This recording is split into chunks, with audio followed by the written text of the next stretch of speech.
Bonjour à tous, dans cette vidéo nous allons nous intéresser aux lois gaussiennes à n dimensions et en fait ce qu'on va faire c'est qu'on va généraliser la vidéo précédente à n dimensions. Donc je ne vais pas faire une démonstration complète, on va plutôt donner d'abord la généralisation de cette loi gaussienne à n dimensions et puis ensuite on va regarder un petit peu comment ça fonctionne. On va quand même rentrer dans quelques détails mais on ne va pas faire de démonstration complète. Alors, on peut montrer que si on a n vecteurs aléatoires xi à n dimensions et que l'on définit z comme la somme de ces xi, c'est-à-dire qu'on va avoir un vecteur z qui va avoir des coordonnées z1, zn, et chaque z1 sera la somme des coordonnées x1 des vecteurs x, et ainsi de suite. La distribution associée à z va tendre vers une gaussienne à n dimensions lorsque n tend vers l'infini ou déjà devient très grand. Alors, la FDP, dans ce cas-là, va s'écrire f de z1, zn, comme étant égal à 1 sur racine de 2pi puissance n, déterminant de v, exponentielle de moins 1 demi de z moins mu transposé, v moins 1, z moins mu. Alors, je vais expliciter tous ces termes, pas de panique.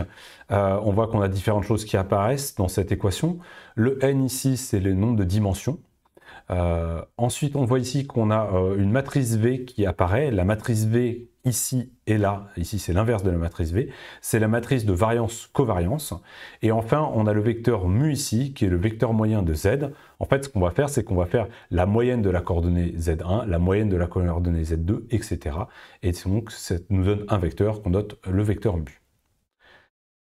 Alors, on va regarder un petit peu ce que veut dire cette expression, et pour le comprendre, on va d'abord poser une matrice P qui permet de diagonaliser notre matrice de variance-covariance. Donc V, on va pouvoir toujours l'écrire comme le produit de P appliqué à une matrice D appliquée à P transposé. Pourquoi? Parce que V est une matrice carrée et symétrique, et donc on peut la diagonaliser. Et P c'est ce qu'on appelle le projecteur, c'est ce qui va nous permettre de diagonaliser notre matrice. P, c'est une matrice orthogonale qui a plusieurs propriétés qui vont nous être utiles pour ce qu'on va dire juste après. La transposée de P, P transposée, c'est l'inverse de P. Et le déterminant de notre matrice P, c'est plus ou moins 1. Deux choses importantes.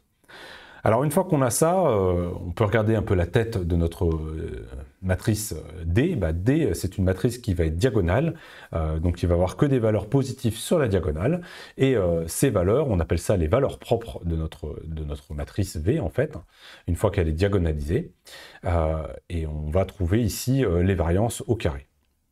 Donc ça, pour l'instant, on va voir un petit peu plus loin que c'est ça qu'on trouve. Alors on peut construire Y à partir de cette matrice P, pardon, on va poser que Y, c'est P transposé appliqué à Z moins mu. Et on va donc créer un nouveau vecteur Y. Très bien, on va s'intéresser donc à ce vecteur Y. Alors chaque coordonnée de Y est donnée finalement par la somme de I égale 1 à N de PIJ transposé, on prend la matrice transposée et on prend les coordonnées IJ, que l'on va multiplier par ZJ moins MUJ. Et ça nous donne la coordonnée YI. Si on regarde un petit peu, en fait, ce n'est qu'une transformation linéaire. On va prendre des ZI et on va les multiplier pour obtenir YJ. On les multiplie par un coefficient qui est dans cette matrice P transposée. Donc c'est vraiment une transformation linéaire. Compliquée certes, mais une transformation linéaire.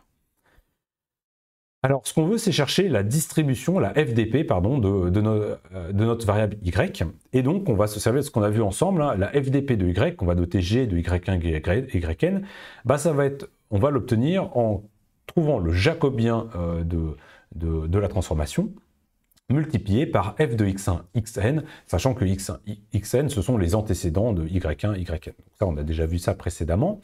Et on va regarder un petit peu la transformation qu'on a faite. Et si on regarde, finalement, ça revient à regarder transformer ça et à dériver cette transformée. Or, on a quelque chose qui est linéaire, donc la dérivée va nous donner directement la matrice P. Et donc, ce qu'on va chercher, c'est le jacobien, ça va être le déterminant directement de la matrice P. Donc, ça va valoir 1, plus ou moins 1, mais comme on prend la valeur absolue, et on obtient 1. Et pourquoi on obtient 1? Parce que c'est une matrice diagonale. Donc finalement, on obtient un résultat assez simple. On a que la FDP associée à Y, c'est la FDP associée aux variables X, qu'on est en train de regarder de l'autre côté. Très bien. Alors, on va avoir besoin d'une autre petite chose pour aller un tout petit peu plus loin. On va passer aux choses sérieuses juste après. On va chercher la transposée de y. Si on prend la transposée de y, il va falloir transposer cette partie-là. Donc, on obtient que la transposée de y transposée, c'est z moins mu transposé appliqué à p. Voilà, donc on met ces deux trucs-là de côté et maintenant on va rentrer dans nos calculs. Alors on sait que finalement g de yn, c'est f de x1, xn. Donc on va remplacer f de x1, xn par ce que je vous ai présenté précédemment et on va essayer de faire apparaître correctement nos y là-dedans. Donc pour cela, on peut d'abord s'intéresser au déterminant de V. Le déterminant de V, c'est le déterminant de D. Le déterminant de notre matrice V, c'est exactement le déterminant de notre matrice diagonalisée. Et donc, ça c'est facile à calculer puisque c'est une matrice diagonale et le déterminant d'une matrice diagonale, c'est le produit des éléments de la diagonale. Donc finalement, ça va être le produit des sigma i au carré. Ça c'est facile à calculer, hein. Encore une fois, c'est des propriétés des matrices. Pour ce qui est de ce terme-là, ici, il va falloir faire un petit peu attention. Ici, vous avez l'inverse de la matrice V. Donc ça, on peut l'écrire comme l'inverse de P, P D-1, P transposé. Ça, c'est vraiment l'inverse de notre matrice. Et si on fait attention à ce qu'on a écrit, et que je fais descendre z moins mu ici, vous allez reconnaître z moins mu transposé, que je fais descendre, appliqué à p, c'est exactement le terme que vous voyez ici. Donc ça, c'est y transposé, que je vais noter ici petit y transposé. Et de l'autre côté, on peut faire pareil, si je descends ce terme-là ici, donc j'ai p transposé appliqué à z moins mu, j'obtiens y. Voilà. Et donc finalement, il ne faut pas oublier de descendre nos d-1 ici, il ne faut pas l'oublier. Donc on a y transposé d-1 y. Et ça en fait, ça va se calculer de façon très simple. Le d-1, c'est l'inverse de la matrice diagonale, donc c'est 1 sur les valeurs diagonales. Donc ça c'est facile à calculer. Je vais appliquer ça à y1, yn, et appliquer ça également à le résultat y1, yn. Et j'obtiens un calcul très simple. Finalement, c'est la somme de i égale 1 à n des yi au carré divisé par les sigma i au carré. Voilà, donc on a plusieurs termes, on peut remplacer ça par ça, et on va pouvoir remplacer finalement toute cette partie-là dans cette équation par cette somme qu'on a marquée ici. Donc c'est ce qu'on va faire tout de suite. On obtient finalement que g de y1, yn, c'est 1 sur racine de 2pi puissance n, les produits de i égale 1 à n des sigma i au carré, exponentielle de moins 1,5 de la somme de i égale 1 à n des yi carré sur sigma i carré. Ok. Et là, si vous faites attention, en fait, on a un produit, de gaussienne qui va apparaître, puisque là, on a une somme, donc on peut éclater ça en un produit, et là, on a déjà le produit. Donc on peut écrire ça d'une façon beaucoup plus simple. C'est le produit de i égale 1 à n, de 1 sur racine de 2pi sigma i, exponentielle de moins 1,5 de yi carré sur sigma i au carré. Et donc, on obtient un produit de n gaussiennes indépendantes qui ont comme centre 0 et comme variance sigma i carré. Alors là, c'est peut-être pas écrit de façon très très propre, parce qu'en fait, on va avoir un produit qui va avoir des sigma i carré, mais j'espère que vous comprenez la notation. Et donc, on a un produit de n gaussiennes indépendantes. Donc voilà, donc le beau résultat, c'est celui-ci. Ça, c'est écrit d'une façon un petit peu plus simple. Alors, une fois qu'on a ça, on n'a plus qu'à retrouver notre distribution pour z. C'était ce qu'on avait comme objectif initial. Donc pour cela, on va reprendre la définition de y. Y, c'est p transposé de z moins mu. Et donc, on va exprimer z à partir de ça. Donc, on va appliquer p transposé, p, pour faire disparaître le p transposé. Et on va basculer le terme moins mu de l'autre côté. Donc, on a z égale p appliqué à y plus mu. Et une fois qu'on a ça, on peut facilement trouver l'espérance de z et la variance de z. Et les covariances d'ailleurs de z, ce qui sera encore plus général. Donc l'espérance de z, on le voit tout de suite. L'espérance de z, c'est l'espérance de py plus mu. Or, l'espérance de y, c'est clairement 0.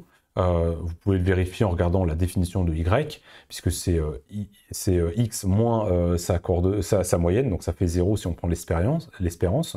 Donc on voit tout de suite que l'espérance de z, c'est bien mu, ce qu'on voulait, ce qu'on avait dit dès le début. Et enfin, en ce qui concerne la covariance, on peut la calculer terme à terme, on peut calculer la matrice de variance-covariance, mais on peut calculer terme à terme la covariance. Donc si on s'intéresse à la covariance de ZI, ZJ, et bien ça, si vous rappelez le cours sur la propagation des erreurs, on va finalement appliquer notre transformé PDPT à notre matrice de covariance dans l'espace pour les Y. Et on va chercher le terme IJ pour trouver la covariance IJ entre ZI et ZJ. Et donc ce que l'on voit, c'est que finalement la covariance de ZI, ZJ, c'est directement lié à la covariance de YI, YJ, ça c'est pas étonnant, mais ça nous donne notre matrice V directement, qui est liée au sigma de nos distributions gaussiennes. Donc voilà, ça c'est un petit peu plus complexe à voir, mais ça nous permet de montrer que finalement, on a un lien entre nos variances et les sigmas qui apparaissent ici dans notre formule. Voilà, donc là, j'ai fini sur la partie gaussienne à n dimensions. Et on se revoit sur la suite qui sera la distribution en loi de Ki 2.